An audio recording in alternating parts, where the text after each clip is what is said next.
Pois bem, galerinha, adentrando no mérito do assunto anterior em relação do porquê Deus não perdoou o pecado dos anjos, quando refletimos sobre então esse pecado, nós não estamos lidando com a mesma dinâmica que rege o coração do ser humano. O ser humano é um misto que é carne, é história, é memória frágil, é sombra. O anjo, ao contrário, é energia pura, é puro espírito, é intelecto em estado de chama. Eles não calculam lentamente, não amadurecem, não experimentam dúvida como nós. Quando compreendem algo, eles compreendem por inteiro, por completo, de uma só vez.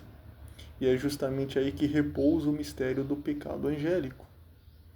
E a pergunta que me destina é: então, como que seres tão elevados, tão poderosos puderam pecar? Para entender isso, precisamos lembrar que eles foram criados perfeitos, mas não foram criados consumados. Perfeição não significa imutabilidade absoluta. Significa apenas que não havia neles desordem, mas havia liberdade, uma liberdade tão pura que beirava o abismo, de certa forma, uma filosofia nietzschiana. Sua prova, por assim dizer, não era sobre o bem e o mal no sentido humano, mas sobre o uso da sua própria liberdade diante da vontade divina. Lúcifer, o mais luminoso entre eles, não descobriu o mal. Ele não foi enganado por uma força externa. O mal nasceu dentro dele, como uma curvatura da própria liberdade. Seu erro não foi fruto de ignorância, foi fruto de uma compreensão total que rejeitou aquilo que compreendeu. Portanto, ele contemplou o plano de Deus, vislumbrou a economia da encarnação, ele viu a centralidade de Cristo, viu que haveria um Deus feito homem, e sua decisão foi: eu não servirei. Foi um ato de afirmação do próprio esplendor contra o esplendor de Deus. E em relação aos anjos que o seguiram, eles foram enganados por Lúcifer ou não? Na minha conjectura é sim e não. A tradição sustenta que Lúcifer, com sua inteligência incomparável, oratória, propôs uma visão alternativa, uma distorção da verdade, não por falha cognitiva, mas por orgulho. Os anjos que aderiram a ele não estavam em ignorância invencível. Eles sabiam que sua rebelião era uma revolta contra Deus, mas viram em Lúcifer uma liderança fascinante, uma possível nova ordem. Já ouviu falar em uma nova ordem mundial? É um exemplo. Não houve engano como nós entendemos. Houve uma adesão voluntária a uma verdade distorcida que eles mesmos escolheram acolher. Ou seja, não pecaram por falta de conhecimento, mas por falta de retidão interior. E aqui emana uma das perguntas mais comoventes que vocês trouxeram. Então por que Deus perdoou o homem, mas ele não perdoou os próprios anjos? E a resposta é dolorosa e bela. Porque o homem não peca na lentidão, na poesia na névoa, na carne.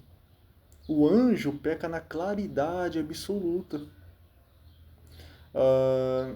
Nosso erro é frágil, é oscilante, repleto de brumas psicológicas. O erro deles é um sim total ao desvio. Nós mudamos, crescemos, amadurecemos, nos arrependemos, eles não.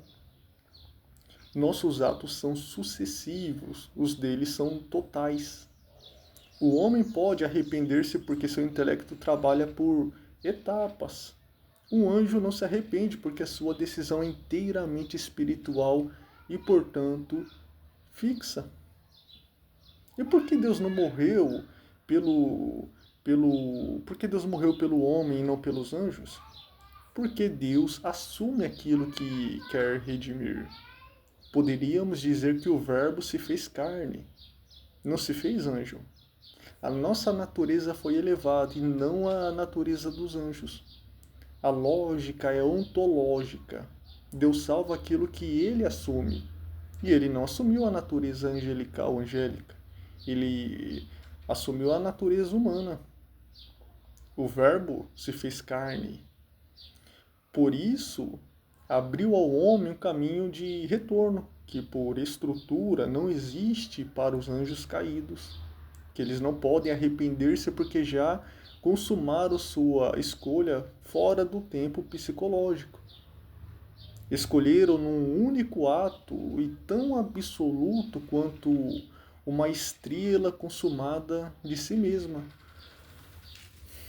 Mas agora vem, então, a derradeira pergunta que vocês destinaram. Talvez a mais desafiadora de todas, né? Se Lúcifer não existisse, os anjos teriam pecado mesmo assim? Essa possibilidade é profunda.